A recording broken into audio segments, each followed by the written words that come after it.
मूर्ख पंडितों की कथा। एक स्थान पर 4 पंडित रहते थे। चारों विद्या अभ्यास के लिए कान्याकुब्ज आए हुए थे। निरंतर 12 घंटे की विद्या प्राप्त करने के बाद वह विद्वान हो चुके थे, किंतु वह अपने व्यवहार बुद्धि से खाली ही थे।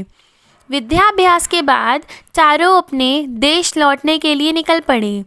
कुछ देर चलने के बाद रास्ता 2 ओर बंटता था। उन्हें कोई भी अंदाज़ा ना था किस ओर जाना है। कुछ समय बाद उस मार्ग से मरे हुए बालक की अर्थी निकली। अर्थी के साथ बहुत से महाजन भी थे। महाजन नाम से उनमें से एक पंडित को कुछ याद आ गया। उसने पुस्तक के पन्ने पलटकर देखा तो लिखा था, महाजने, इस मार्ग से महाजन जाए वही मार्ग है। पुस्तक में लिखा था तो ब्राह्मण को लगा कि वह सही होगा। फिर वे सब महाजन के पीछे पीछे चलते रहे और शमशान जहाँ पहुँचे। थोड़ी दूर पर शमशान में उन्होंने एक गधे को खड़े हुए देखा। गधे को देखते ही उन्हें शास्त्र की यह बात याद आई कि राजद्वारे शमशाने में जो खड़ा हो वह भाई होता है। फिर क्या, चारों ने उस शमशान में खड़े गधे को भाई बना लिया। कोई उसके गले से लिपट गया तो कोई उसके पैरों से। इतने में एक ऊंट उधर से गुजर रहा था। उसे देखकर उन सब के मन में विचार पड़ गया कि 12 साल तक विद्यालय की 4 दीवारी में रहते हुए भी उन्हें पुस्तकों को और संसार का कोई ज्ञान न था। ऊँट को देखकर उन्हें पुस्तक का एक वाक्य याद आ गया कि धर्म की गति में बड़ा वेग होता है। उन्होंने निश्चित कर लिया कि वेग से जाने वाली यह वस्तु अवश्य धर्म है। उसी समय उनमें से एक को याद आया कि भाई यानी गधा और धर्म यानी ऊँट, दोनों का संयोग करना उन्होंने शास्त्रों से सीखा। बस खींच खाच कर उन्होंने ऊँट के गले में गधा बांध दिया। वह गधा एक धोबी का था। उसे पता लगा तो वह भागा हुआ आया।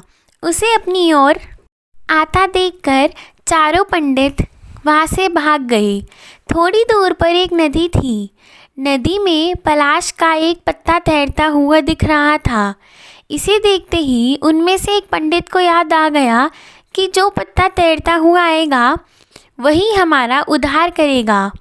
उद्धार की इच्छा से वह मूर्ख पंडित पत्ते पर लेट गया। पत्ता पानी में डूब गया तो वह भी डूबने लगा।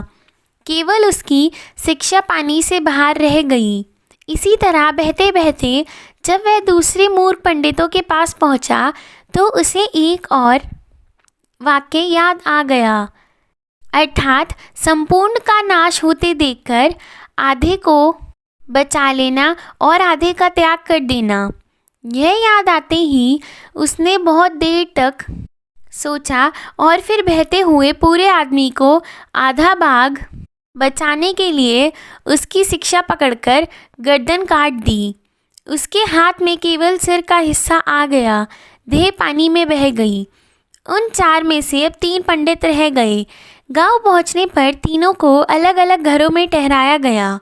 वहाँ उन्हें जब भोजन दिया गया तो उन्हें यह बात याद आ गई कि दूसरे को रोटियां दी गई तो उससे उन्हें यह बात याद आई कि बहुत फैली हुई वस्तु आयु को घटाती है। तीसरे को तब वाटिका दी गई तो उसे यह बात याद आई कि छिद्र वाली वस्तु में बहुत अनर्थ होता है। परिणाम यह हुआ कि तीनों की जगह उन्हें ना मिली और वह तीनों भूखे रह गए। व्यवहार बुद्धि के बिना पंडित भी मूर्ख ही रहते हैं, चाहे वह कितनी भी शिक्षा पान